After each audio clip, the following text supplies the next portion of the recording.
Hello and welcome to Connected. I'm Tomasz Koper, sitting in for Divya Gopalan. Every year on June 4th, the world remembers the Chinese Communist Party's massacre of protesters at Tiananmen Square in Beijing. This, sadly, excludes China, where any information on those events is tightly suppressed. And now, increasingly, we're seeing the same erasure of history happen in Hong Kong. In the early hours of June 4th, the army advanced towards Tiananmen Square, killing protesters and bystanders alike. Total casualties can only be estimated and range between a few hundred to thousands dead.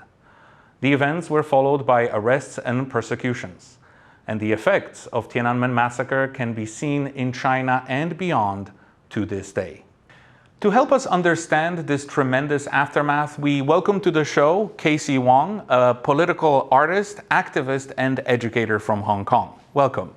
I introduced you as a Hong Konger, but this is not where you are currently. Is that right? And why is it? Well, I can see the future of Hong Kong freedom of artistic expression falling down drastically, ever since the passing of the national security law. So I decided to leave Hong Kong and resettle my art studio here in Taiwan.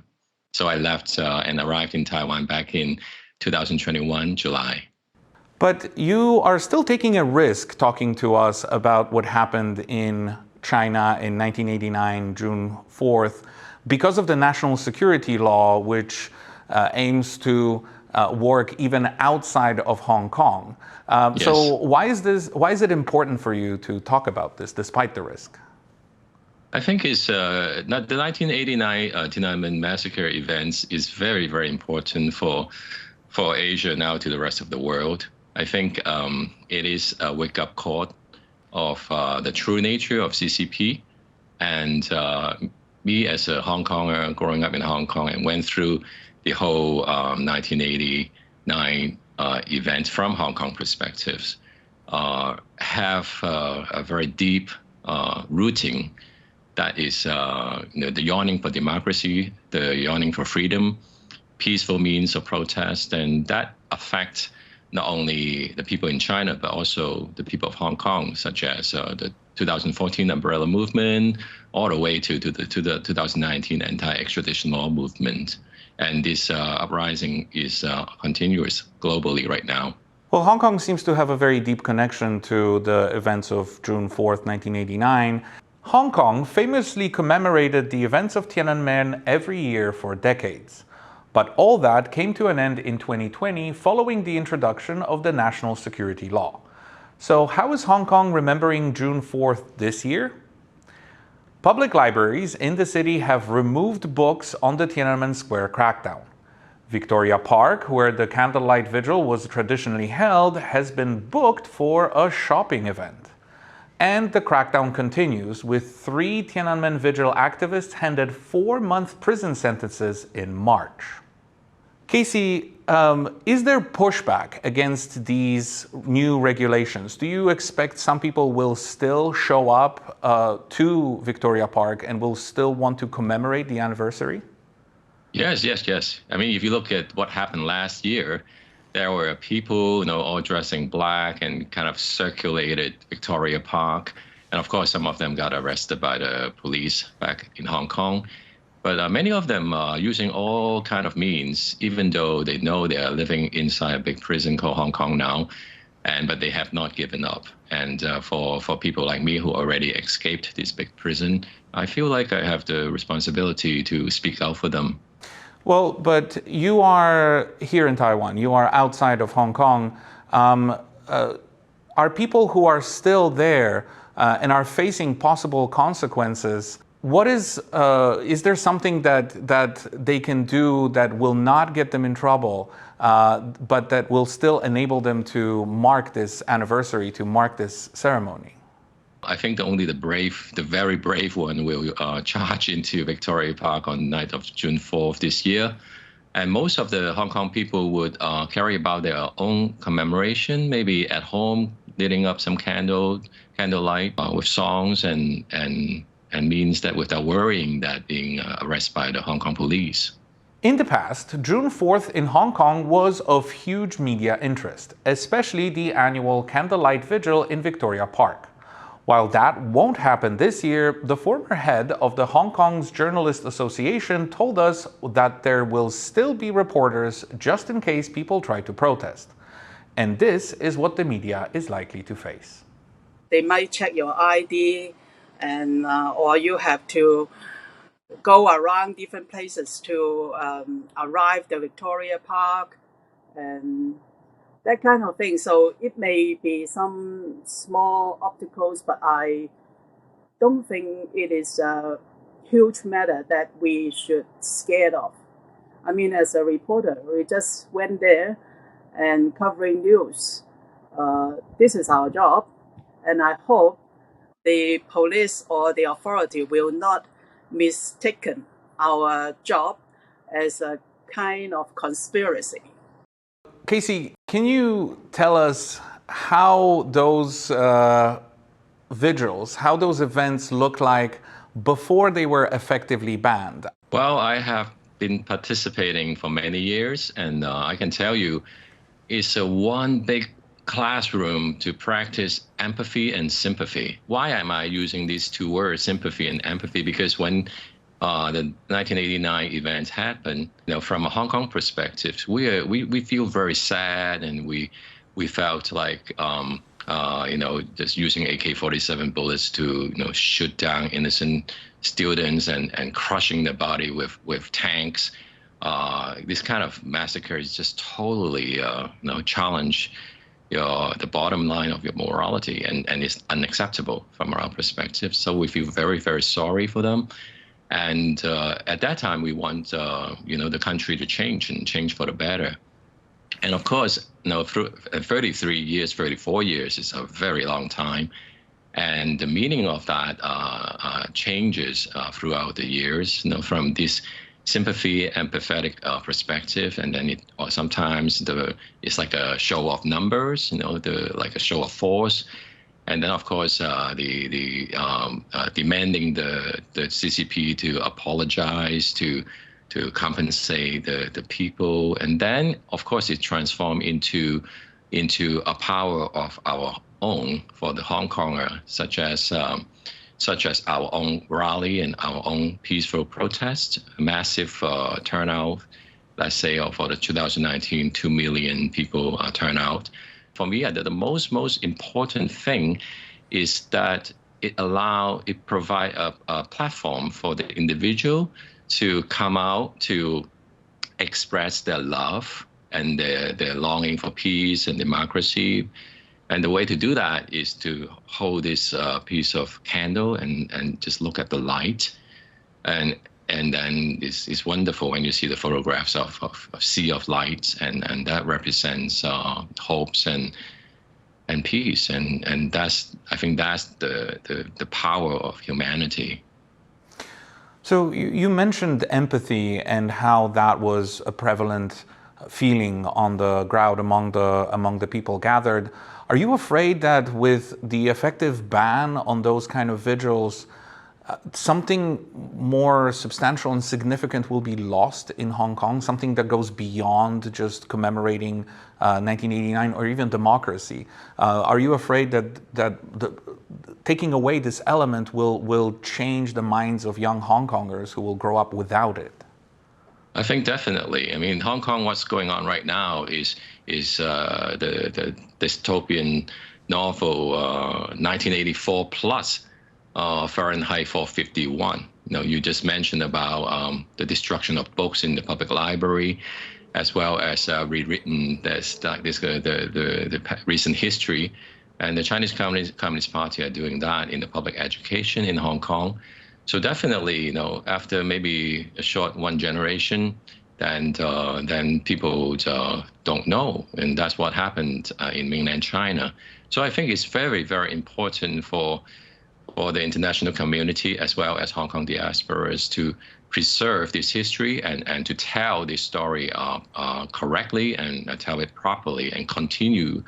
It is only through this kind of continuation of retelling history that we can honor the death the dead protesters.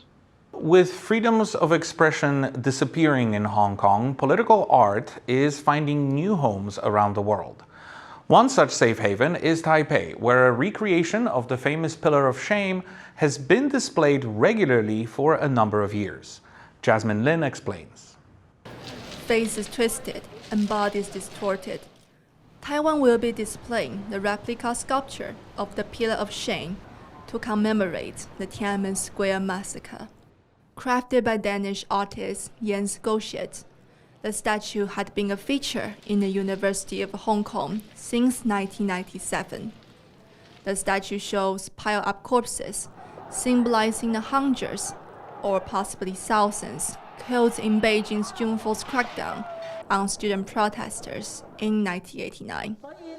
Hong Kong was one of the few places in China where the public commemorations of the student protest was allowed, until Beijing passed the national security law in 2020. In May this year, Hong Kong police seized the artwork as evidence of subversion. 国殇之柱呢，当它被香港政府还有香港大学从校园里面拆除那一刻起它就和香港人民因为国安法受难这个历史事件它就结合在一起了。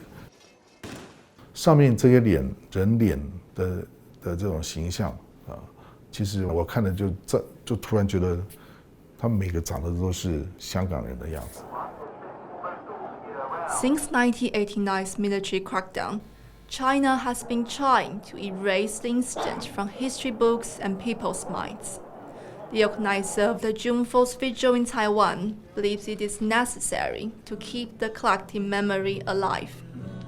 我们每年举办这个纪念活动呢，其实就是要和这个官方的洗脑官方的这个要消除人们对于6·4的记忆在进行长期的战斗所以这是一个记忆的一个战争那所以在台湾展示不仅在提醒台湾人我们过去我们也有跟这个上面各国形象的这些人们我们过去有同样的经历我们以后不要让这个事情在台湾发生。And not everyone welcomes the demonstration. Last year, a group of people splattered black paint all over the statue to disrupt the exhibition. The organizer says the vandalism gives more meaning to the artwork. 好像里面的每个灵魂这被烧烤的这些人们他们的表情他的灵魂又被唤起来了。我们可以做的事情有限不要遗忘，就是我们对于这个人类的历史最大的贡献。There will be commemorations held around the world, and many of which are organized by Hong Kongers who have fled the city as Beijing tightens its grip on freedoms. The events and vigils in Taiwan and other places will be in stark contrast to the silence in Hong Kong, and a reminder that the city that once prided itself on being the conscience of China has lost yet another part of its identity. Xin Ling and Jasmine Ling for Connected. So, Kacey, how significant was the Pillar of Shame for Hong Kong, for Hong Kongers? Definitely becomes like a gathering, not only a gathering place, but almost like a symbol of mourning. I mean, if you look at the physical thing, I happen to have a 3D version of it, and you can see a lot of like people's head of like painful suffering. It's very graphic and it's quite grotesque if you look closely, but death is kind of like that, and the Tiananmen massacre by the CCP definitely created that kind of horror. So I think for us Hong Konger to go to the Pillar of Shame, like for example, I did that for years, to go there on the morning of June 4th to like put some flowers there and do my own kind of silence in there, and other people have done that too.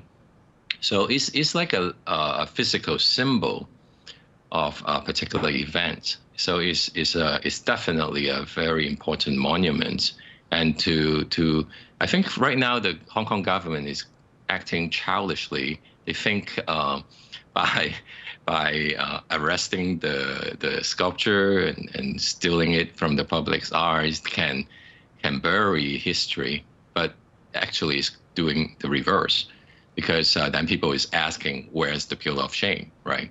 Now you can have it in 3D prints. So you mentioned your bicycle and at the Pillar of Shame, but this is far from the only piece of your art that we actually have here. We have a montage of some of your installations and performances, and I would like us to take a look.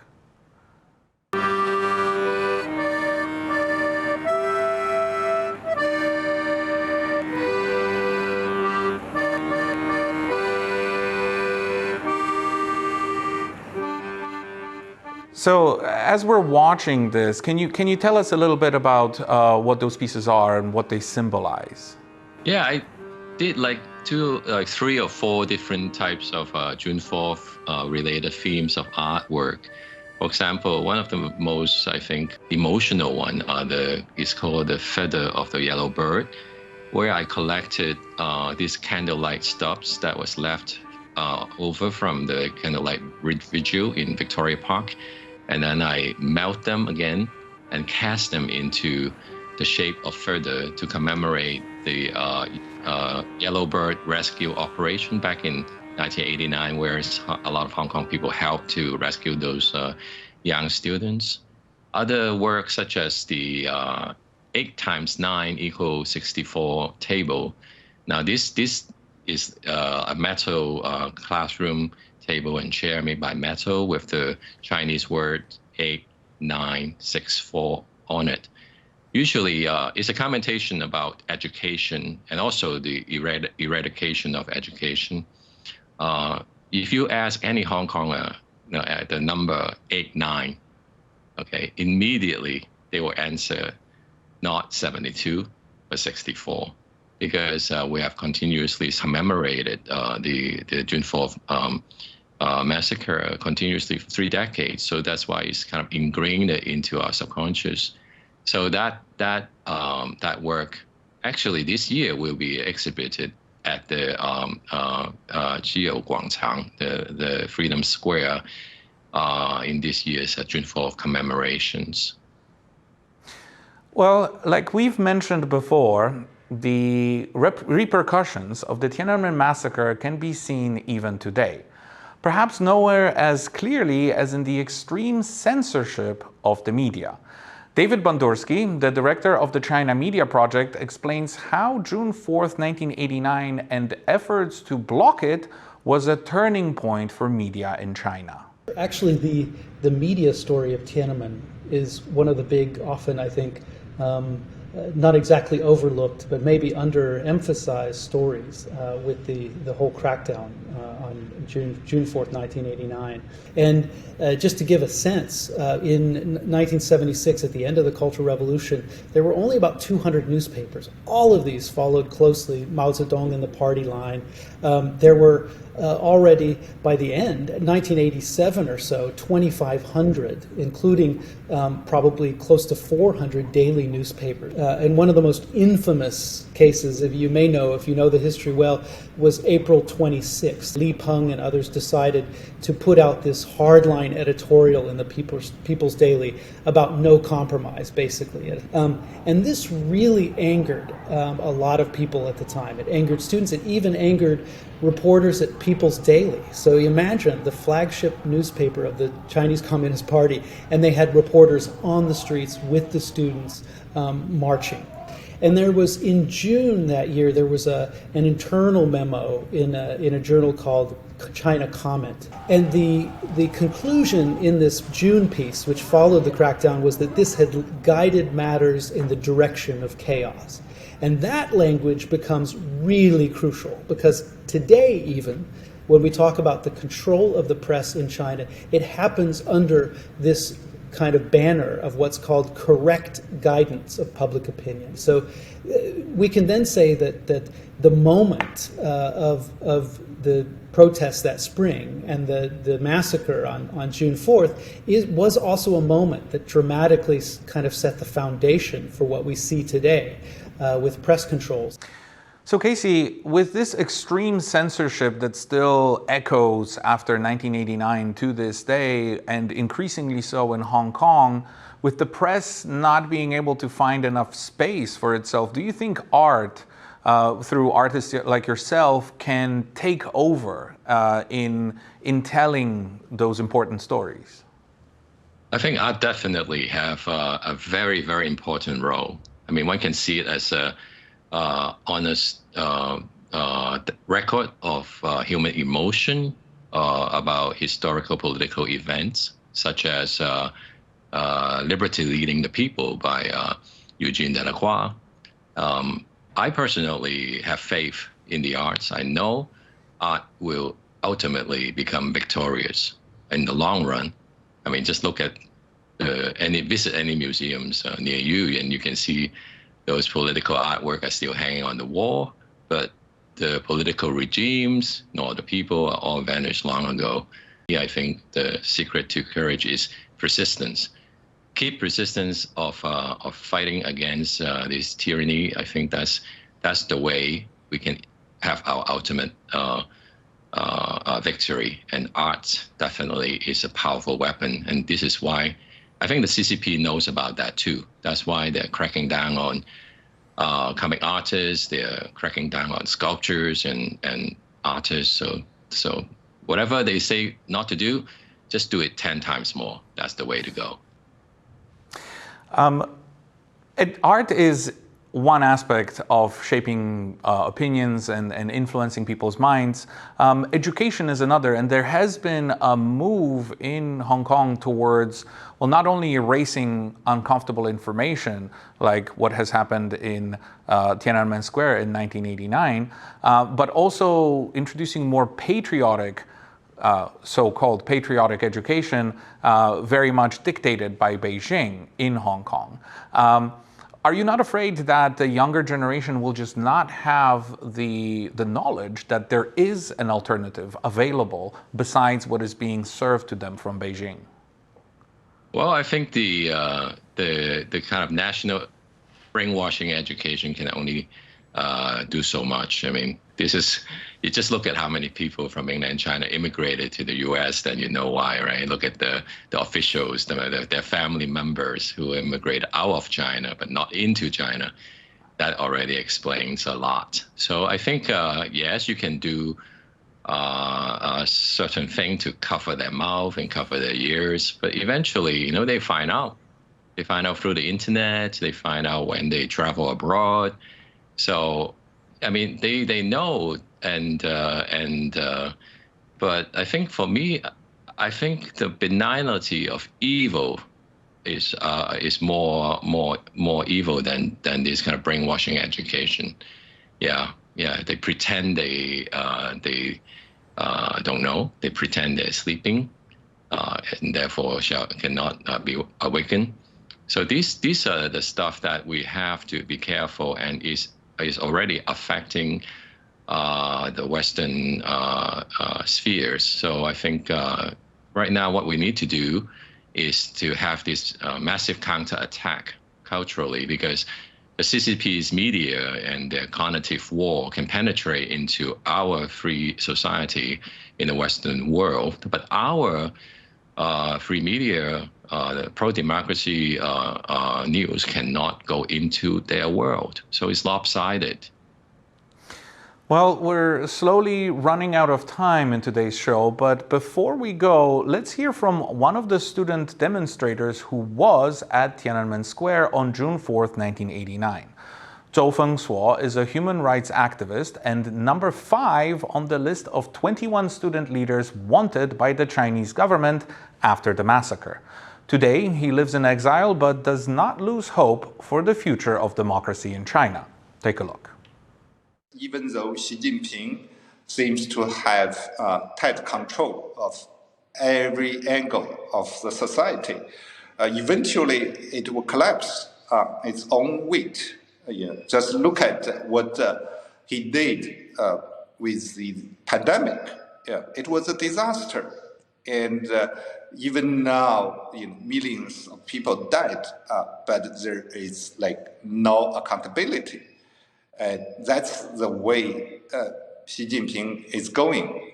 I think especially now the world has wakened up to the fact that this is a fascist state and it will go to war for Taiwan and for other reasons with the democracies of the world.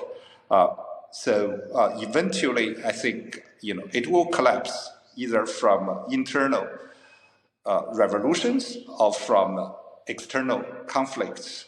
I'm sure democracy will come to China probably earlier than most people would imagine.